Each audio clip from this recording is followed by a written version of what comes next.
స్వామియే శరణమయ్యప్ప. రీసెంట్గా జరిగిన పలాస నుండి శబరిమల యాత్ర కారులో ప్రయాణం చేసి శబరిమల యాత్రని పూర్తి చేసుకొని రామేశ్వరం వెళ్తున్న తావలో పలాసకు చెందిన 6 స్వాముల్లో 3 స్వాములు స్వామి శరణమయ్యారు. అలానే 3 స్వాములు హాస్పిటల్లో ఉన్నారు. ఎందుకు ఈ పరిస్థితి వచ్చింది? పలాస నుండి శబరిమల యాత్రను కారులో చేయడం కరెక్టా అంటే కాదు. ఎందుకు కాదు?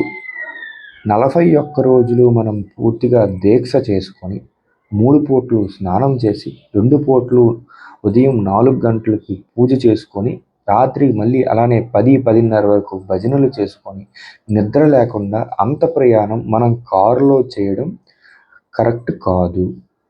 ఈ నింద అయ్యప్ప స్వామి మీద వేస్తున్నారు.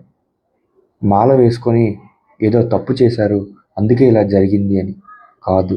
అది మన తప్పు. మనం అతి వేగంగా వెళ్ళడం వల్లనే ఇది జరిగింది. వాళ్ళు ఎటువంటి తప్పు చెయ్యలేదు. అయ్యప్ప ఎటువంటి తప్పు చేయనివ్వరు. మనం అతి వేగంగా వెళ్ళడం వల్లనే ఈ తప్పు జరిగింది. దయచేసి ఎవరు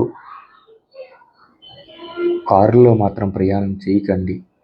స్వామియే శరణమయ్యప్ప.